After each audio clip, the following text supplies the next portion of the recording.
अस्सलाम वालेकुम, मैं हूं अहमद रज़ाक। आप देख रहे हैं हमारे YouTube channel sports life. I hope आप लोग ठीक होंगे, फिटफाट होंगे, खैरियत से होंगे। आज की इस वीडियो में हम लोग बात करने वाले हैं पाकिस्तान क्रिकेट बोर्ड की तरफ से बड़ा फैसला कर लिया गया है अबाउट चीफ सिलेक्टर।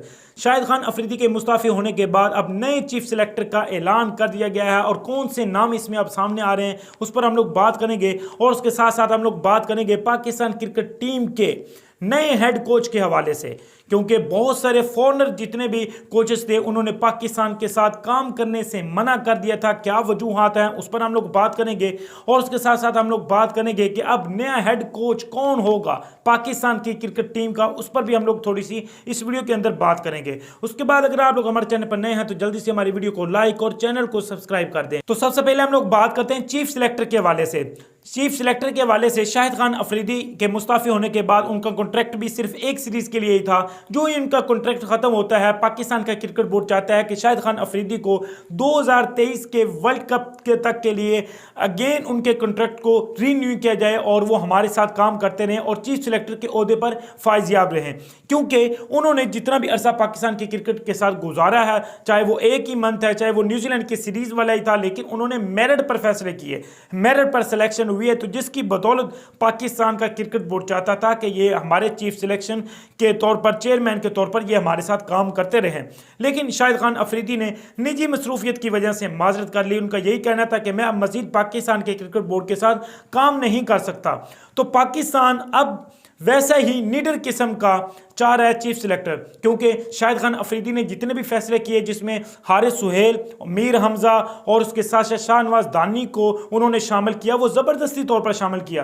पाकिस्तान की जितनी मैनेजमेंट थी वो ये नहीं चाहती थी, लेकिन ज़बरदस्ती हो, क्योंकि शाहिद खान अफरीदी का एक नाम है, वो निडर है, वो किसी से डरते नहीं है। जो भी फैसले उन्होंने किए वो अच्छे और मेरिट पर फैसले किए। तो पाकिस्तान का क्रिकेट बोर्ड इस तरह का ही चीफ सिलेक्टर चाह रहा है और इसमें बहुत सारे नाम अब सामने आ चुके हैं। सबसे बड़ा नाम जिसमें सर फरिश्त है वो शुएब अख्तर का नाम है। शुएब अख्तर को पाकिस्तान का क्रिकेट बोर्ड और नजम सेठी, चेयरमैन नजम सेठी चाह रहे हैं कि शुएब अख्तर हमारे साथ काम करें, लेकिन अभी तक उनके साथ वो कॉन्ट्रैक्ट में है, राब्ते में है। अब देखते हैं कि शुएब अख्तर इस हवाले से क्या अपडेट देते हैं। तो पाकिस्तान का क्रिकेट बोर्ड सबसे पहले जो चाह रहा है वो शुएब अख्तर को चाह रहा है कि हमारे पास अब जो भी चीफ सिलेक्टर है वो अच्छे और मेरिट पर फैसले करे और अपनी जो सिलेक्शन है वो अपने निडर होकर करे। किसी की सिफारिश या किसी के कहने पर किसी खिलाड़ी को शामिल करना या किसी को निकालना वाला चीफ सिलेक्टर हमें नहीं चाहिए, क्योंकि जिस तरह बोल वसीम उनका काम यही था, अगर कोई कह देता था तो वो उसकी सिलेक्शन कर देते थे, अगर किसी को निकालने का किसी की सिफारिश आ जाती थी तो वो उसको निकाल देते थे, क्योंकि उनका लैपटॉप वाला ही काम था। अब उसके बाद अगर बात की जाए, दूसरा नाम जिसका सामने आ रहा है राशिद लतीफ़ का, ये भी 1992 के वर्ल्ड कप के ये मेंबर रहे हैं और ये भी एक मुंजे हुए खिलाड़ी हैं, तो इनका दूसरा नाम लिया जा रहा है। और तीसरा नाम मोहम्मद हफीज़ प्रोफेसर साहब का नाम लिया जा रहा है चीफ सिलेक्टर के हवाले से। लेकिन देखा जाए तो सबसे बड़ी जो उम्मीदवार हैं, जो सबसे बड़े उम्मीदवार हैं वो राशिद लतीफ़ और शुएब अख्तर हैं। शुएब अख्तर अगर बनते हैं पाकिस्तान क्रिकेट बोर्ड के नए चीफ सिलेक्टर तो ये पाकिस्तान की क्रिकेट के लिए बहुत ही ज़्यादा सूदमंद साबित हो सकते हैं। अब हम उसके बाद बात करते हैं नए हेड कोच के हवाले से।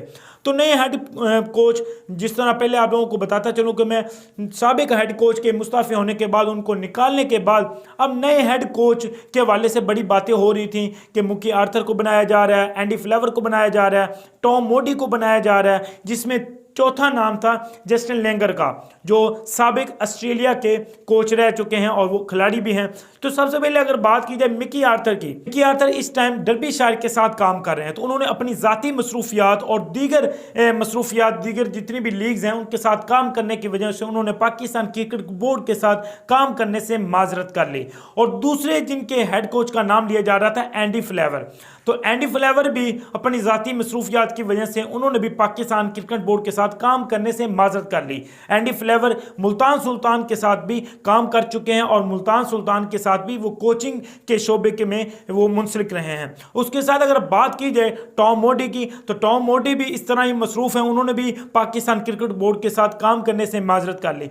चौथे जो हैं वो जस्टिन लेंगर हैं। जस्टिन लेंगर ने ये कहा कि जितने पैसे मैं एक हफ्ते में कमा लेता हूँ इतने पैसे मैं एक मंथ में मुझे पाकिस्तान देगा, तो इसलिए मैं पाकिस्तान के साथ इस हवाले से काम नहीं कर सकता।